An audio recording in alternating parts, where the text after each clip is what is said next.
Coming up, Soyuz launch. A 1,000-meter jump. KickSat ran into a little bit of trouble. Plus, we talk about the Mars settler experience. Stay tuned. This is tomorrow.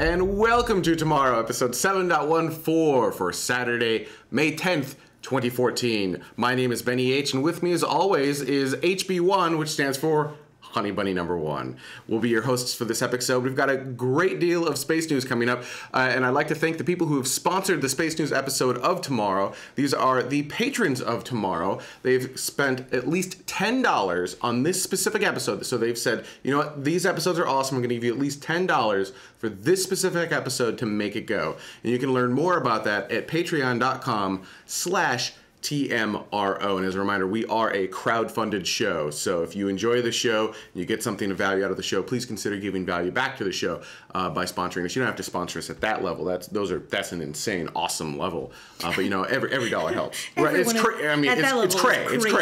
cray. Crazy. All right. First up, a Soyuz launch of a spy satellite. We've got some kind of launch coverage, and by the way, you don't know it yet, but stupid water droplet.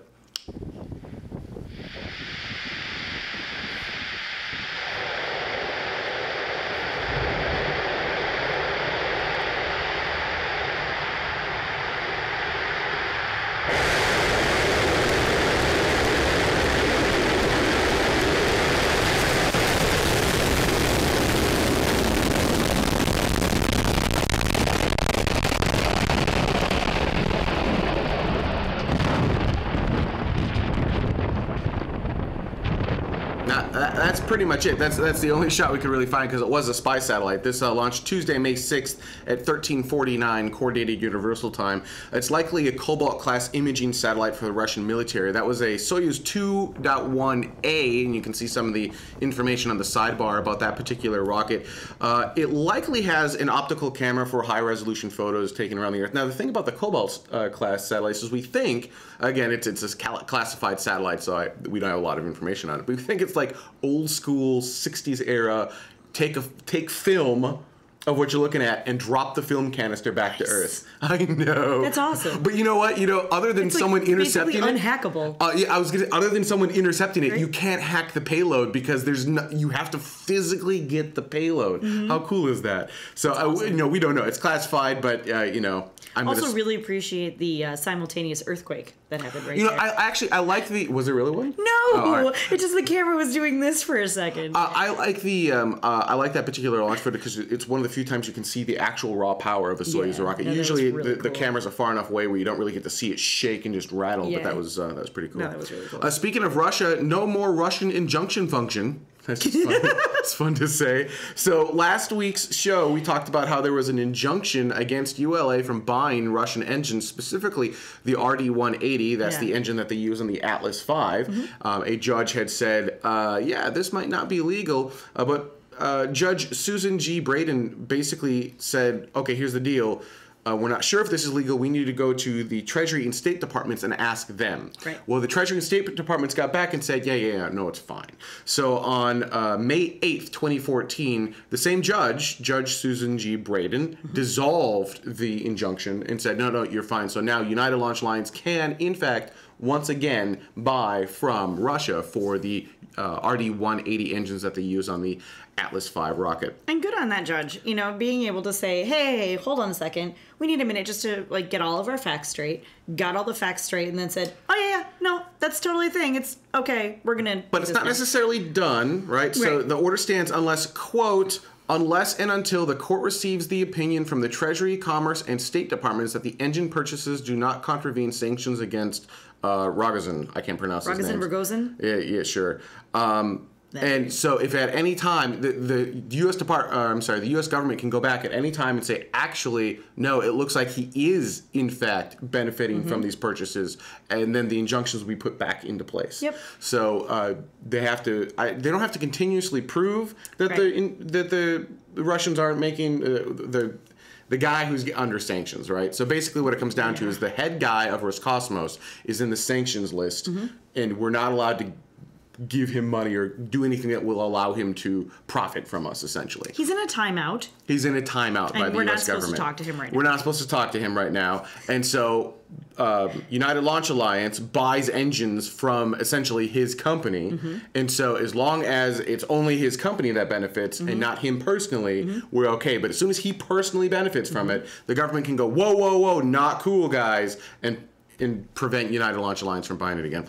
Which brings up an interesting idea. So this whole little snafu, right, of the U.S. buying engines from Russia for military payloads, for the Department of Defense on top of an Atlas V, they were like, this is not okay, guys. Maybe we should consider bringing the engine production in-house. Right. So legislation was passed by a House subcommittee on Wednesday, May 7th, that says the U.S. military is going to spend $220 million the first year, and they're going to kick off a new U.S. engine development program. And the program has to have an engine ready no later than 2019. Right. So this is basically to replace the RD-180, or at least bring its production in-house, right, and allow a United Launch Alliance or someone else to use this engine, so commercial providers in the U.S. can use this engine without any fear of sanctions or anything else out of the U.S. from them purchasing these engines. Which is something that we talked about when this issue first came up. We said that even if they brought everything in-house, who knows how long exactly it's going to be until they were going to be ready, you know, with full production on this, and that the ULA has a stockpile of engines. They said good for about 2 years worth of launches. It's currently 2014, even if you say that 2015 to 2017, and these engines theoretically may not be ready until 2019? Well, maybe, right? The bill states, quote, should develop a next-generation liquid rocket engine that is made in the United States, meets the requirements of the national security space community, is developed not later than 2019. Okay. Right? So no later than, is developed using full and open competition and is available for purchase by all space launch providers of the United States. So in theory, based on this bill, SpaceX could buy these engines and drop them into their rockets if they wanted to. I'm not saying they would, I'm saying they could, right? So later than 2019. No later than 2019. Okay, so, good. Because, otherwise you're looking at, like I said, I mean, theoretically, if ULA can launch between 2015 and 2017, and then if these engines aren't done, but, no later than a net date, as it were, that's an important detail. So I just wanted to make sure, because I was like, I didn't want there to be... That was a scary thing. Well, that's what we brought up originally, was like, what if there's going to be this gap? And then what are they going to do? Well, they'd launch on a Delta IV, because the Delta IV does not use Russian engines. Right. The problem is the Delta IV costs more than an Atlas V. Like a lot more. So, I mean, it does. It's a more expensive rocket. Yeah. So, now, this hasn't fully passed. It still needs to be approved by the House and agreed by the Senate and President Obama. So, there's still some steps that need to be done, but it's a bill that's pushing through. So we'll see what happens there. So speaking along those, actually someone had asked earlier, is this... Johan asked, is this bad for SpaceX and Elon Musk lost the battle? No, well, first off, he's in a war to go to Mars, so this is just one little, right? I mean, this doesn't bother him at all. Right, yeah. But then cooperation. I'm sure he's not exactly happy about it. I don't know for certain, but I don't think they've lost anything, and if anyone missteps, then these injunctions can get put back into place. Yep. Really what it comes down to is Elon wants the right to bid for Department of Defense launches. He doesn't necessarily say we should get them. He just wants the right to bid for them. And so... He's paving the way. He's paving the way. And speaking of Elon Musk, SpaceX, this actually happened last week, but we ran out of time in last week's show. This is a fairly long clip, but it is so awesome, we're going to roll the whole thing anyhow. This is the F9er, so the Falcon 9 reusable Dev 1, Development 1 unit, 1,000 meter jump. This is the highest that any of the F9ers have jumped. And this is higher than Grasshopper ever jumped. Remember, Grasshopper is retired, has been replaced with F9er Dev 1. Check this out.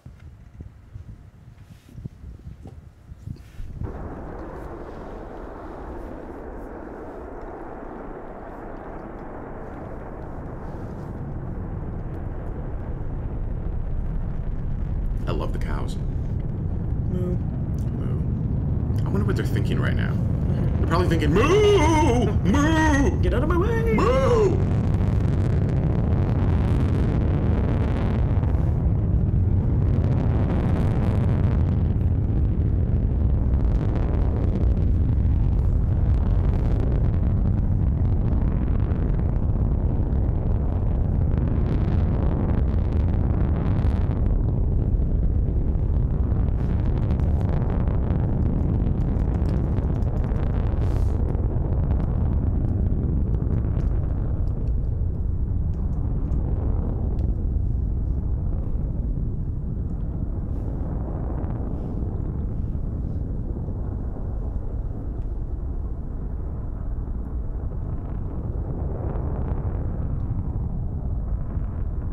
So this is like a 10-story building that they just launched into the air, had hover, and it's now very slowly coming back down.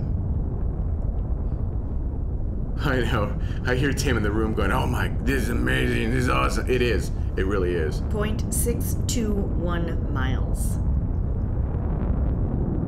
Well, that would be an Imperial unit. I'm just saying. When we poo-poo Imperial. Sure, except that Twitter earlier confused 1,000 meters with 3,000 meters, I think it was. 3,000 feet. Yeah, but it was 3,000 feet.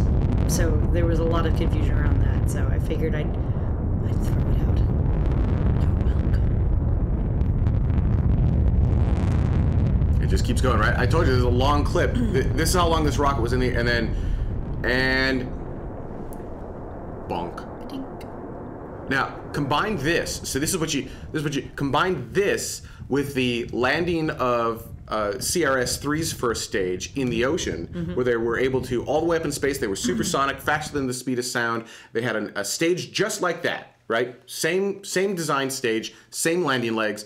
It relit its engines, it came back down, and it hovered over the ocean and dropped back down. So the two tests combined kind of prove, all right, so CRS-3 allows us to bring these stages back, supersonic, slow them down, and get them to where we need to be. And the F9 dev program says, and not only can we do that, we can precision control these stages and put them exactly where they need to be in the ground or, back on the landing pad. Now, there's still more tests that need to be done where you basically combine the two tests and precision land it into the ocean. I'm sure that's coming up someday in the future. I don't know when. And then once you start doing that, why not start landing on land? Once you can prove reliably over and over and over again, yes, we can do this, yes, we can do this, yes, we can do this, yes, we can do this, drop it on land. My only request would be that the landing legs have squeaky shoes on the bottom. Speaking of SpaceX, OPALS was delivered to the International Space Station on CRS-3. That's the commercial resupply mission. And this is an animation of the dexterous robot Dexter at the International Space Station removing OPALS and dropping it onto ISS, which has happened. In fact, this is the first time SpaceX has launched technological experiments in the trunk. Now, the trunk is the section underneath the pressurized Dragon capsule, and so it's exposed to the vacuum of space. There is nothing protecting it from anything. It's right out there in space. There were two technological experiments, really big ones, brought up on the trunk section. One is the high-definition Earth viewing experiment, and that's HDEV, and we talked about that a little bit last week, and you can actually watch live streams of that on Ustream. So awesome. And the other one is the optical payload for laser comm science, and that's OPALS, which is what we're talking about now. Now, OPALS is cool because what it's doing is high bandwidth communication in space using lasers, essentially. So traditionally you use radio waves in space, you send down whatever you need to do, and it's fairly low bandwidth, especially from a place like Mars, and that kind of sucks. So what OPALS lets us do is it lets us take a laser and shoot it, and hopefully it goes through all the clouds and whatnot, and you'll actually be able to get a much higher bandwidth downlink from wherever you're at. This particular experiment, they're going to they've got a two-way thing, so it comes down to Earth, and they've got like a communication ring that comes back up. It maintains that lock for a little bit, makes sure that as station's flying overhead, it's flying over one of the JPLs, it's flying over JPL's Optical Communications Telescope Laboratory. And so it's going to maintain that lock, and it will do demonstrations of transmitting video back and forth. And each one of those demonstrations lasts about 100 seconds or so. That's going to be really cool. So that was, like I said, that was delivered on CRS-3, and that was pulled out of Dragon on, May 7th? Yeah, it was just like earlier this week. Yep, absolutely. Now, a couple of uh-ohs. The first one is, once again, on CRS-3, there was a secondary payload that didn't get as much press as the Dragon going up. Yeah. The secondary payload was a KickSat. It's actually a CubeSat named KickSat. And on the KickSat are hundreds of these little, what they call sprites. They're these itty-bitty little discs about yay big. And here's an animation of it. So there's the CubeSat going up. It's a tiny little thing. And what's going to happen is, boom, all of these sprites get released into space. And these are all customer sprites. This was a Kickstarter campaign. The funding ended on December 3rd, 2011. So it's been out there for a little while. And it launched on this Falcon 9 CRS-3 mission. And it was deployed successfully by the Falcon. So yay, successful deployment. But there was an issue with the computer. There was a hard reset on the Watchdog microcontroller on the KickSat itself. This reset the timer on the KickSat. Oops. Yep, brought it all the way back down to 0, which meant it was going to take 16 more days for it to release all the CubeSats, which puts it square into its already re-entered Earth territory. Yeah. So, and the radio is off because there's not enough power. So it's this weird kind of game of, okay, well, if they can get, I have it in my notes somewhere here, if they can get 8 volts of power on the batteries, which may not happen in time, the radios will kick on and they can immediately then command it to release the payload. Right. So if that happens before it burns up, awesome. Or there was a little bit of a fudge window. Like, we think it will kind of come down like on the 13th. Right. But we've got like a 3 to 6 day kind of buffer there. So there's a possibility that it will not actually deorbit. Yeah. And it will, then the timer will go off. It will be, okay, well, 16 days have passed and it will release all of the sprites.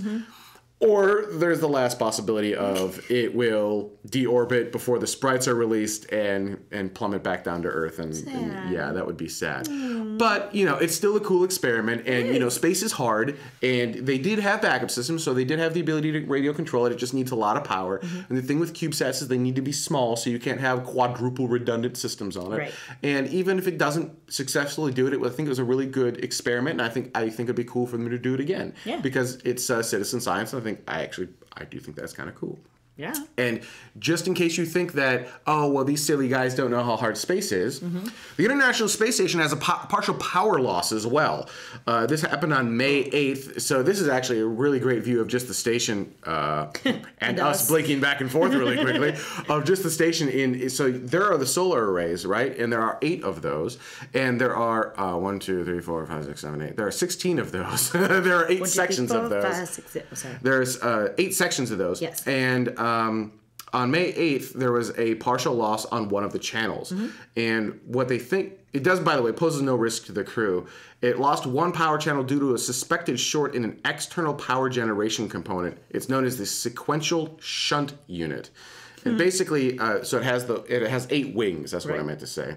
Each wing generates somewhere between 150 and 170 volts of direct current.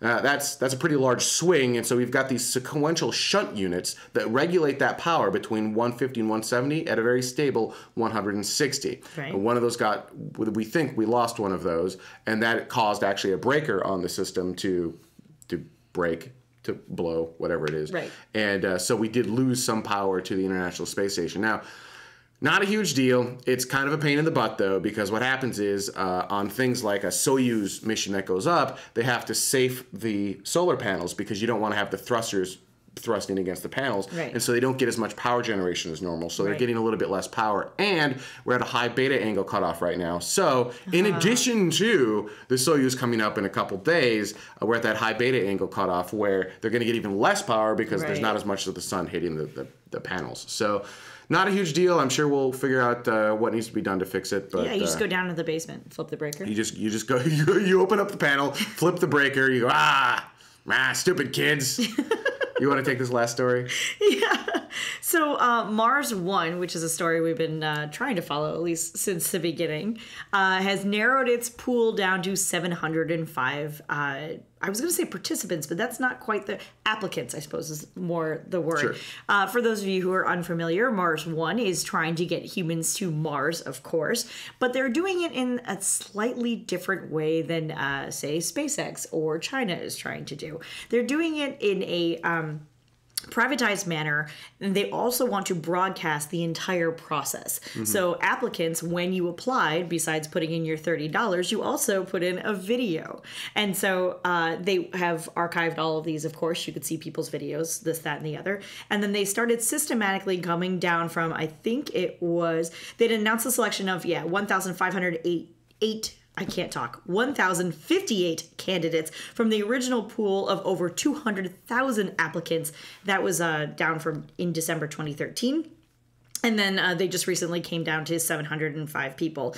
And a lot of it has to do with medical reasons. Some people, they got a full health check and then they discovered things that they didn't. You're not eligible to go to space. Right, you're not eligible to go to space. Or what's even more interesting is some people discover they had cancer, apparently. Right, really early onset cancer. So, I mean, it's good that they figure that kind of stuff out. But yeah, there's those sorts of things. They did some mental health things, and other people had to pull out for unforeseen personal reasons. Yeah, of course. So that makes a lot of sense. That leaves us with the 705 people out of the original 200,000. 200,000 candidates. Yeah. It's that extra zero makes a big difference. Yeah, it does. A little bit. So then each one of the candidates is going to be interviewed by the Mars One Selection Committee. And then from there, my understanding is that they will do another pullback and then kind of have their applicant pool. They are still going over other applicants, though, in case somebody from the final pool has to drop out for whatever reason. They're not suitable, they're not working. And they're going to do different teams of people, a man and a woman, from all different countries around the world, because they want to make sure they've got all these different teams. Sure. And so the extra pool will be in case one of those candidates has to drop out for whatever reason. And then the entire process, my understanding, is supposed to be filmed. So all of their training is going to be filmed, all of their preparations are going to be filmed, and eventually it's all going to be broadcast out in a reality/documentary type show. However that's going to end up. All right, when we come back, we're actually going to be talking more about Mars. The different plans to get to Mars, right, is kind of a summary of all the different companies, space agencies, and everyone else that wants to go to Mars, as well as what we're referring to as the settler's experience. Let's say you get to Mars. Let's just say for a moment, Mars One happens to be the first ones to get to Mars. Sure. What's it going to be like for those settlers once they make it there? So stay with us. Tomorrow resumes in a minute.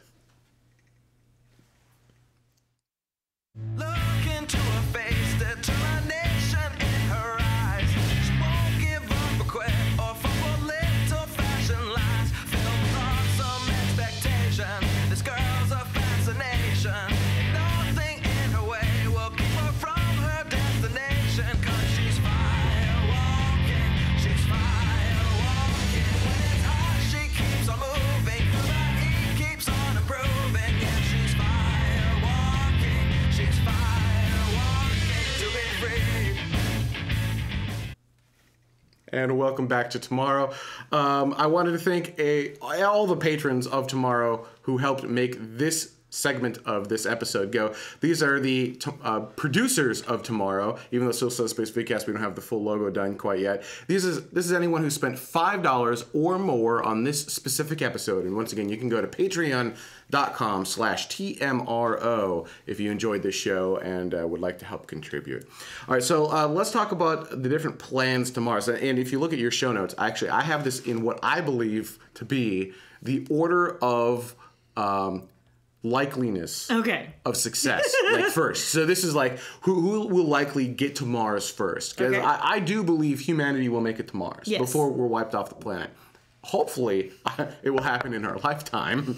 I know. All right, so the first one I have are the different plans to Mars. SpaceX. Now, in all fairness, I'm employed at SpaceX. The views and opinions released on the show are not that of SpaceX. All that fun jazz. They have no idea that we do this show. This is not an official mouthpiece of SpaceX. But I do think that SpaceX is our best chance of going to Mars. And I say that because there is this driving passion. It is like everywhere you walk in the building and you can see right next to Elon's desk huge posters of Mars. Like this. You make your arms like this. Yeah, they're huge. Huge posters of Mars. It's clear. It's written into the DNA of the company of we are going to Mars. Yep. Right. So In addition to that, some of the most powerful rockets when Falcon Heavy flies, it'll be the most powerful rocket on the face of the planet today. And then there are some, Elon has talked about the Mars Colonial Transport. So he's been thinking about, how do we actually transport large quantities of humans from here to there. Right. And, everything that they do is designed around that. So I think that now SpaceX has not announced what their Martian plans are, and it's not until May 29th when we're even going to see the unveiling of the crew-rated Dragon, which, by the way, if you didn't know, May 29th, unveiling of the crew-rated Dragon. So, at least according to his Twitter account. So, that is what I think will be that I think has the largest chance of success. Sure, yeah. Now, the second one, you might expect me to say SLS, but I don't actually think so. I think the second largest successful player out there is Russia. They talked about, I believe we're bringing back Energia. I'm not sure how to pronounce it. Okay. But it's essentially their really super ultra heavy lift rocket. Right. This thing is Saturn class. It's massive. Or bigger, right? This is kind of the same thing they use, the N1 essentially, that they used to try to get to the moon, although that exploded a bunch of times. Russia, I think, is our second best bet. And they did recently announce saying, look, we're starting to build this thing. Right. So they could put a human on Mars first. They don't have the same kind of political back and forth that we really have here in the U.S. They have a lot more of, look, this is what we're doing, so do it. Yes, exactly, right? They have a little bit more of the benevolent dictatorship. Words confuse me. A little bit less red tape, I think is what you're saying, and at the same time, a lot more pent-up energy. Thank you, Trebles. Energia. Anyhow, so that's my second pick. That's, I think, number 2, second most likely. Third most likely, actually, SLS. Really? So Space Launch System, I do believe it will actually get built. Okay. We're so far along at this stage that the next president that comes in isn't going to be able to dismantle the project. I suppose they could be president for a day and then immediately cancel it. Right. But that doesn't seem like it would be a very good thing. So, because by that time we'll be substantially further along. And keep in mind, at this stage, we're not necessarily over budget and we're not really behind timelines on SLS. So I think we will see our maiden flight of SLS. Now, whether we do anything with that, whether we can afford to maintain to fly it, that's yet to be seen. So what could happen is we'll fly it once, maybe twice, and then maybe it will get canceled, or maybe someone will figure out how to fund it. Maybe we'll figure out how to fly it for less money. But it's just so bloody expensive that I'm not sure how we're going to be able to use it to get to Mars. Right. So that's why it's number 3 on my list. ULA has announced no plans, zero desire to do anything other than what they're doing now. So as far as I know, ULA has no plans to go to Mars. So that means no Delta, no Atlas, no additional rockets from ULA. They're just going to keep milking the system, doing what they're doing right now. It makes me a little bit sad because if there was any entity that could get to Mars, I think ULA actually has the ability as a private company to go, all right, let's figure this thing out and figure out how to go to Mars. So ULA may fly SLS, but at the end of the day, they're not building anything themselves. That's not really what they do either. Right. And then that really leaves Mars 1. And I am a little surprised you have them on the list. I'm not going to lie. Notice the pause. So the thing with Mars 1 is they're not making a rocket. Right. And they're not making the technology. They're just using other people's technology to get to Mars. Right. So I look at that and I go, okay, well, who are they going to use? Right. So they could use SpaceX, but SpaceX has a fully... they have a open loop that goes back and forth, and Mars 1 is like, oh, we just send you there and you die there. Right? So maybe they're going to use Russia, but I mean, they haven't announced anything. I suppose if they use Russia, then doesn't that count as Russia getting there? It counts as Russia. So I don't know why. Maybe they will drive someone. Maybe they'll drive someone like ULA. And actually, as Jim said in the chat room, by charter, ULA can't really do anything with what they're doing. Yeah, I mean, that's true. I think they could push it. I would argue that times and situations change, and so they could change with the times, and I don't feel that they have. Maybe they can't. Well, somebody else in the chat room brought up China. Is China going to Mars? Because I think I had mentioned that earlier. And I guess my own personal feeling, and that's something that I had even discussed with Ben so far, is we all pretty much know that China really is making a hard effort to get to the moon. But I sort of feel as though if Andor 1, they do get to the moon, that they're just going to look up and go, well, we already got here. You know? Let's go to Mars now. Mars is just like a hop, skip, and a jump further. Like, Right. we can do this, guys. So I wouldn't be surprised if China... I would almost be surprised if China announces anything about Mars before they get there. I sort of feel like China's one of those, like, hey guys, we're here! And then, like, everyone else freaks out because, China got to Mars and didn't tell anybody. But that's just me and actually, my own that's why personal China's not on my opinion. list, is because they haven't announced, so far as I know, at least I don't remember, China has not announced Martian plans, for humans at least. Right. They've announced lunar plans, but not Martian plans. India actually is another good one that was brought up in the chat room. They wanted to go to Mars. They've more announced robots than humans. Right. And their timelines are so long that I think it's irrelevant. They're tiny. Yeah. They're really tiny. And then, someone brought up in the chat room again that Mars 1 is potentially using ULA rockets, and that's a interesting way to go. Potentially, it doesn't make sense. So, all right, we're not going to get hung up on Mars 1. They haven't inked any deals. So, I'm hopeful that Mars 1 can do something, but I look at that and I go, from a technological standpoint, I just don't see it. It's like, I don't get it. So, all right, so SpaceX, Russia, SLS, and then maybe India / China somewhere way down the road. Sure. Now let's talk about the settlers' experience. So, great. I'm on my SpaceX rocket. Sure. And I've just landed on Mars, and I'm the first settler on Mars. And this is something that I don't think gets talked about a whole lot. Right. What's that experience going to be like? Because if I were to poll you guys, right? If I were to poll everyone in the community of tomorrow and say, how many of you, in fact, in the chat room right now, how many of you would take that ticket to Mars? It's not a one-way ticket, but you're there for a while. You're there for at least a couple of years. How many of you would go? It's for free, right? You are being given a ticket to Mars, and you get to be the first group of settlers on Mars. How many of you would take it? I think a lot of us in the space community would say, yes, I will take that ticket.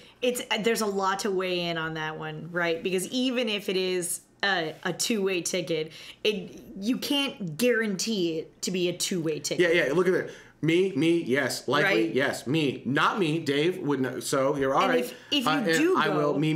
Yep. If you do go and perish for whatever reason, or live, really. Well, then you're etched into humanity as the first person who died on Mars. Right. But it sort of doesn't matter, right? Like, whoever are the first humans to walk on Mars, that name is going to be etched in history forever and never. Well, it's not just the first human. Right. All right, name the fifth human who walked on the moon.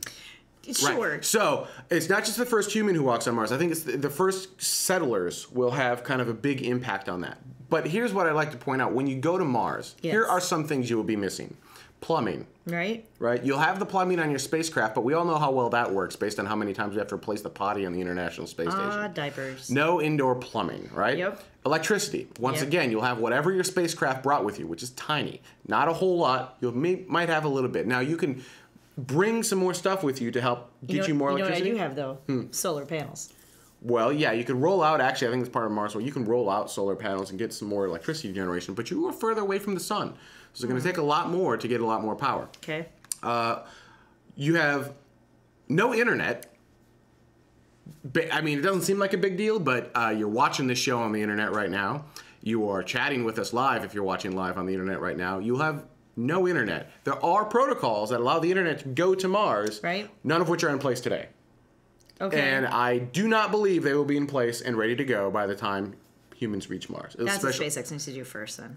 Get internet to Mars? Yeah. No phone. No. That's not. Can't call people. Can't talk. You'll be severed from real-time communication from Earth. Now, you can still communicate with Earth. Okay. It's going to be like I'm going to round this to a 30-minute round trip. No. 20 to 30, depends on where Mars is, right? No. Yeah. It's going to be, yeah. No. It's going to be interesting. It's going to be a completely new frontier. It will be hard work. It will be deadly work, right? You can't just step outside. Right. You know what else you're not going to have? Oceans to look at. Right. You're not going to have green grass to look at. Right. You're going to have lots of rocky mountains, which will be gorgeous in kind of this magnificent desolation sort of way. Right. but that's what it's going to be. Magnificent. It's a dead planet. The planet is dead. And so that's what you will have for minimum 2 years. That's what it's going to be like. Right. Now, a lot of you, I mean, if you consider this, what this is going to be like, having to use a restroom right next to, like this close to your neighbor. Right. Right?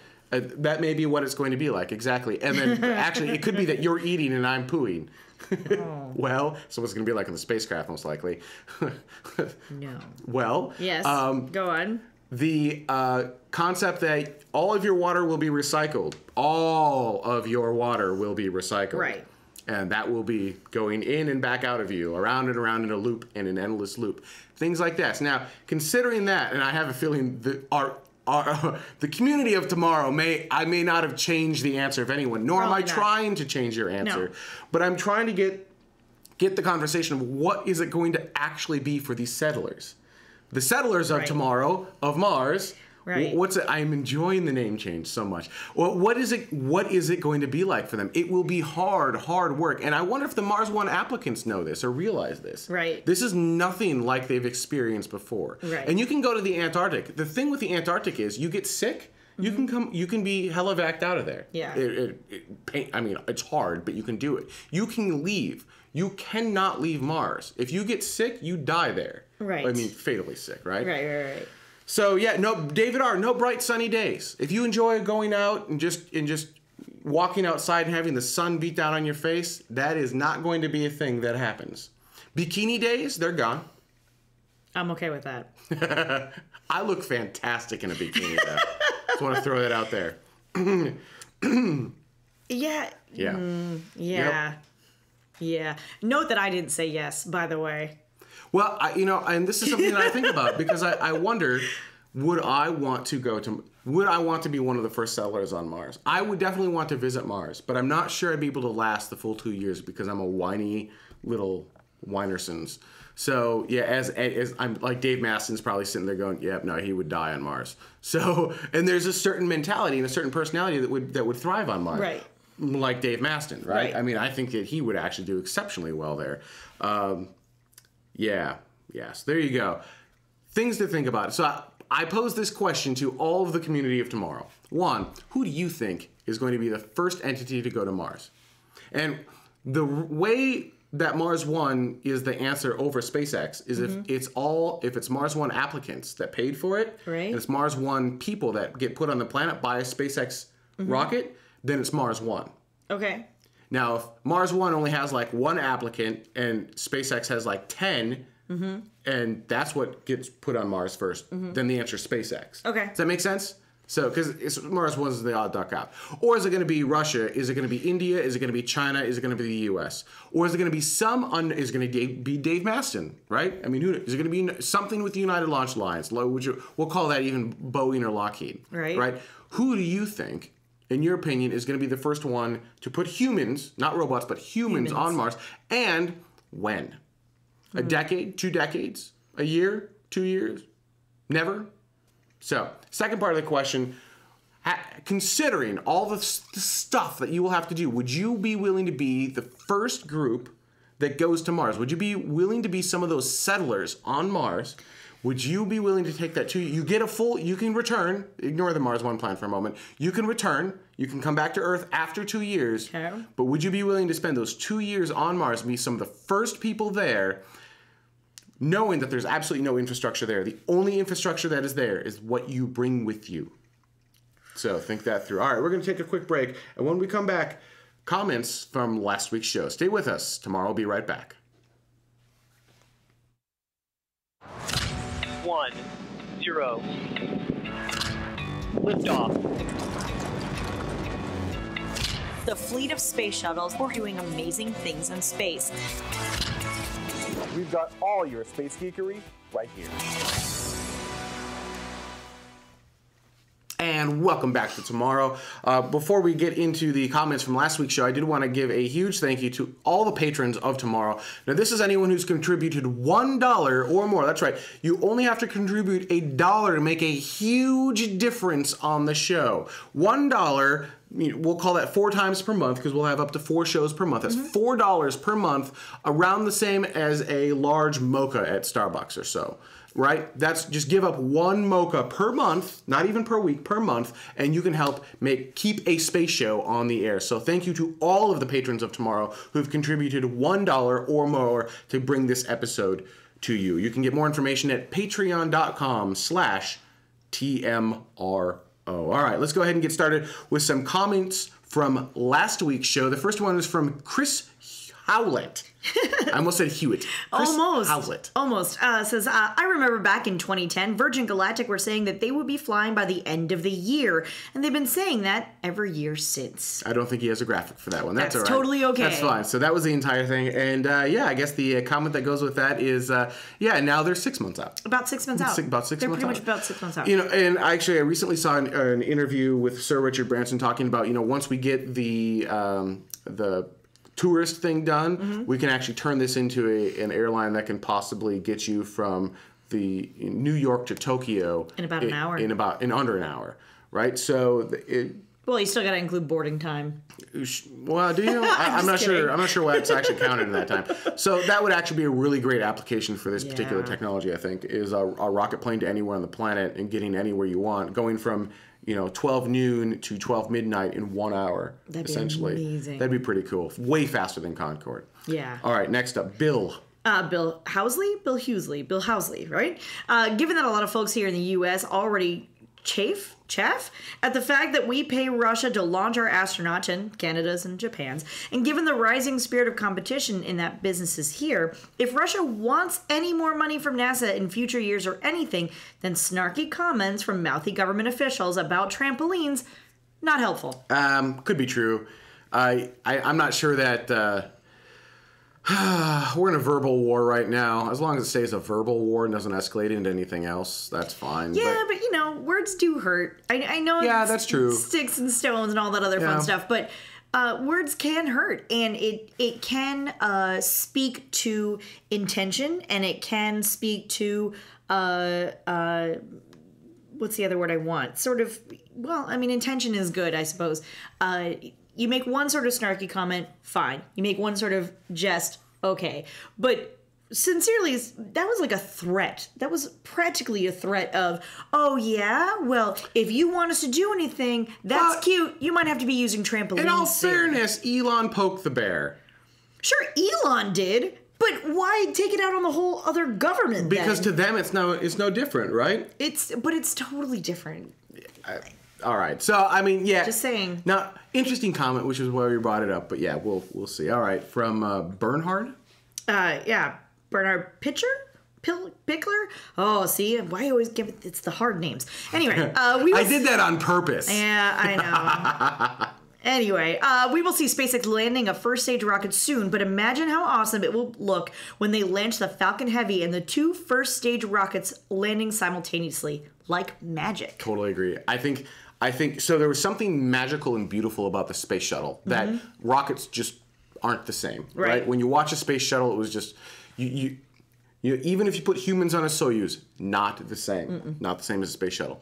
However, I think that same magic is captured in a returning rocket stage with landing legs on it. There's something magical and beautiful and magnificent about it that you just don't get with other rockets. And I think that first off, just even landing one core of the first stage will be pretty awesome on land, right? Where it launches, the cameras follow it up, the onboard cameras follow it up, and then all of a sudden it comes back down and the cameras tilt back down and watch it land back down on the landing pad while you're still watching the other stage go up. That is going to be epic. We're going to need split screens. Well, we're going to need split screen. The second thing that's going to be epic, and Bernhard is not wrong, when you've got multiple stages coming back down, and you're going to have a tri-screen, so you can, or quad screen if you actually, if it's a heavy and you do eventually get all 3 first stage cores back, and that just. Can we do a little Benny Hill situation where the cores kind of dance around each other a little bit as they come down? I have a nagging suspicion they're going to be nowhere near each other when they come back down. Just curious. You don't want them to hug each other at all. I think that'd be a bad thing. It's a special hug between special cores. All right. Next comment. Sorry. I don't even know what that means. I don't really either. Kelksha says, very nice episode, guys. Love seeing Benjamin enjoying his cheesy TMRO thing. It is not cheesy. Okay, it's a Yes, it little cheesy. is. Love the After Dark. It was so crazy. You should post it. And love the Silent Blue guy. First off, I have no idea what you're talking about with regards to the Silent Blue guy. I just blew myself. Secondly, what do you guys think about the After Dark episodes? The thing is, they're not real episodes. They're not real. They're not episodes. They're just us dorking around. I feel like it's a reward for you watching live, right? And even if you're a patron, and we absolutely appreciate the patrons, we do have other rewards for our patrons other than After Dark. They also take quite a bit of time for us to cut up and make into things, and so it takes bandwidth, and it's what a pain in the butt. So, do you really want them? I mean, how many people actually care? If it's like 5 people, then I'm not going to bother with it. If it's like 100 people, then yeah, maybe we'll reconsider it. So, what do you guys think? How many people want us to post After Dark? Probably not on our main channel, but somewhere. A different channel. Yeah. So tomorrow After Dark.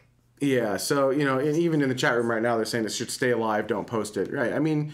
And I realize it's not fair to everyone around the world, right? Because this could be 2 a.m. for some people. Sure, but half the time it's just like dorky, like stupid conversations about how hungry we are and if we're going to go to Disney or not. And then are we going to go to Disney today? I don't know. But there are other times when we do have some really interesting conversations that happen after dark. So it's kind of a 50-50 shot, I suppose. I guess. If we did post it, we'd probably actually, as Fahuga Gods mentioned in the chat room, I don't think we'd post it on our main channel. We'd probably make another After Dark channel only. That way it doesn't get in the way of the other stuff. You could possibly subscribe to that. But again, it's... let me know. If we have a bunch of people that ask for it, then maybe... All right, tomorrow ad. That's, Next is Michael from... V says, can't do vertical integration? Did someone say 39A? This is in regards to SpaceX, where we said, look, they're not saying that they should win all the contracts. They just want the right to compete. But I'm not entirely sure why ULA is so worried, because right now, today, if they were to compete for a rocket launch today that was launching tomorrow, SpaceX would not win. They can't win because they can't do vertical integration. That comment holds true. Even with 39A today, they can't do it. Now they own the pad, and they will hopefully eventually be able to do vertical integration. They've leased the pad for 20 years. That's more true than what I said. They've leased the pad for 20 years, and it is possible they could do vertical integration on 39A, but they cannot do that today. So the fact remains, today, SpaceX cannot win these contracts. Once they have vertical integration down, there you go. And it seems logical that it would go on 39A. It does seem logical. Yep. But today, irrelevant. Elon's not logical. But we're talking about tomorrow on this show. Wow. It's not cheesy. It's not cheesy. Not yet. So, David Norton says, I was interested in the ATK sports angle too, and it turns out that the ATK sporting does ammunition, firearms, and hunting accessories. So, kind of along the same lines of, quote, tubes filled with combustible materials. David, awesome. Thank you. Hilarious, first of all. Yeah, no, awesome. Actually, it didn't make any sense to me. I'm like, why is ATK doing sports and rockets? What the? Right. What Because what? I think we were thinking soccer balls and tennis rackets. I totally was. That's exactly what I was thinking. But, bullet filled with solid fuel versus rocket filled with solid fuel.